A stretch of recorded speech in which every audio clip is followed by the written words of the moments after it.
আসসালামু আলাইকুম everyone, welcome back to my channel. আশা করছি আপনারা সকলে ভালো আছেন। তো গাইস, বরাবর মতো আবার হাজির হলাম নতুন একটি রেসিপি নিয়ে। আজকে আমি আপনাদের সাথে শেয়ার করব পিৎজা রেসিপি।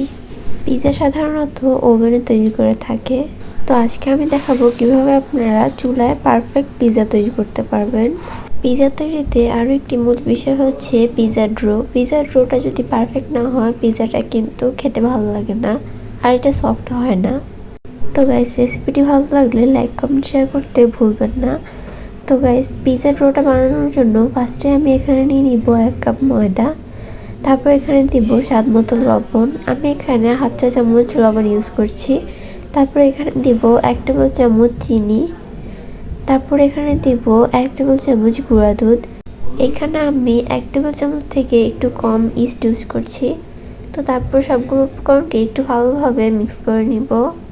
দেন এখানে আমি পানি ইউজ করছি। পানিটা কুসুম গরম হতে হবে। তো এই পানিটার সাথে মিক্স করে এটাকে খুব সুন্দর একটা মসৃণ ডো বানিয়ে নিতে হবে। ডোটা বানিয়ে এটাকে গোল করে এটার উপরে কিছুটা তেল দিয়ে আমি এটাকে ঢাকনা দিয়ে রেখে দিচ্ছি আধা ঘন্টার জন্য। তো এখন আমি চিকেন ম্যারিনেট করতে যাচ্ছি। তো আমি এখানে 200 গ্রাম মুরগির মাংসের মধ্যে হাফ চা চামচ দিলাম গোলমরিচের গুঁড়া, হাফ চা চামচ দিব লাল মরিচের গুঁড়া, হাফ চা চামচ দিব জিরার গুঁড়া আর 1 চিমটি দিব হলুদের গুঁড়া। এখন দিব স্বাদ মতো লবণ। তো এখন এখানে আমি দিব 1 চা চামচ সয়া সস, 1 চা চামচ দিব চিলি সস। এখানে আপনারা ওয়েস্টার সসও ইউজ করতে পারেন। তো এখন সবগুলো উপকরণকে একটু ভালোভাবে মিক্স করে নিব। চিকেনটাকে 10 মিনিট রেস্টে রেখে এখন চুলা একটা পাত্রে আমি দিব 4 টেবিল চামচ সয়াবিন তেল। তারপর এখানে আমি ম্যারিনেট করা চিকেনটা দিয়ে দিব আর এটাকে খুব সুন্দরভাবে ভেজে নিব।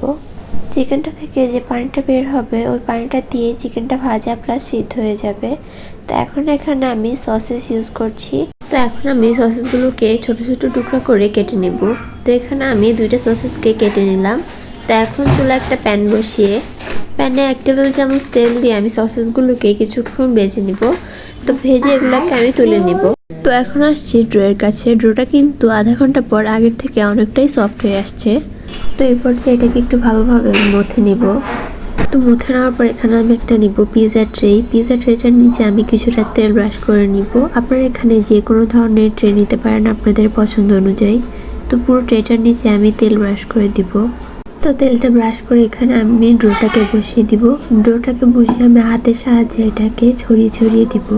তো এটা সাইড দিয়ে একটু মোটা রাখার চেষ্টা করবেন।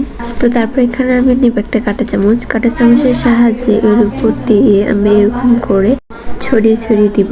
তো তারপরে এখানে আমি পিৎজা সস ইউজ করছি। এই সসটা আমার ঘরে বানানো। এই রেসিপিটাও কিন্তু আমার চ্যানেলে দেওয়া থাকবে, আপনারা চ্যানেলে দেখে নিতে পারেন। পিৎজা সসটা দিয়ে এটাকে আমি একটা চামচের সাহায্যে পুরো পিৎজাটার উপরে ছড়িয়ে দিলাম। তারপর এখানে আমি ইউজ করছি মোজারেলা চিজ। আপনারা এখানে যে কোনো ব্র্যান্ডের চিজ ইউজ করতে পারেন আপনাদের পছন্দ অনুযায়ী। তো তারপর এখানে আমি যে মুরগিগুলোকে ভেজে রেখেছিলাম সেগুলো দিয়ে দিব। চিকেনটা আপনারা আপনাদের পছন্দ অনুযায়ী দিতে পারেন। তারপর এখানে আমি যে সসেসগুলোকে ভেজে রেখেছিলাম সেগুলো দিয়ে দিব। সসেসটাও কিন্তু আপনারা আপনাদের পছন্দ অনুযায়ী দিতে পারেন। তারপরে এর উপর দিয়ে আমি দিয়ে দিব আরও কিছুটা মোজারেলা চিজ। তারপরে এখানে আমি ক্যাপসিকাম ইউজ করছি। এখানে আমি রেড কালারের ক্যাপসিকামটা দিয়ে দিব পুরোটার উপরে। তারপরে এখানে আমি সবুজ কালার ক্যাপসিকামটা দিব পুরোটার উপরে। তো ক্যাপসিকাম দিয়ে তারপরে এখানে আমি কিছুটা পেঁয়াজ দিয়ে দিব। পেঁয়াজটাকে আমি গোল গোল করে কেটে এটার উপরে কিছুটা দিয়ে দিলাম। তারপর একটা চুলায় একটা হাঁড়ি বসিয়ে হাঁড়িটাকে 5 মিনিটের জন্য গরম করে রেখেছিলাম। তারপরে এটা বসিয়ে দিলাম 20 মিনিটের জন্য। 20 মিনিট পর দেখতে পাচ্ছেন এটা কিন্তু ফুলে ডাবল হয়ে গেছে। তো এখন এটাকে আমি চুলা থেকে নামিয়ে নিব এবং আপনাদের সাথে আমি কেটেও দেখাচ্ছি। দেখুন, এটা কিন্তু খুবই চিজি হয়েছে আর এটা খেতেও কিন্তু অসাধারণ মজাদার ছিল আর এটা অনেক সফট হয়েছে। তো গাইস, আশা করছি আমার ভিডিওটা আপনাদের কাছে ভালো লেগেছে। ভালো লাগলে লাইক কমেন্ট শেয়ার করতে ভুলবেন না। আর পরবর্তী ভিডিও দেখার আমন্ত্রণ রইল। আল্লাহ হাফেজ।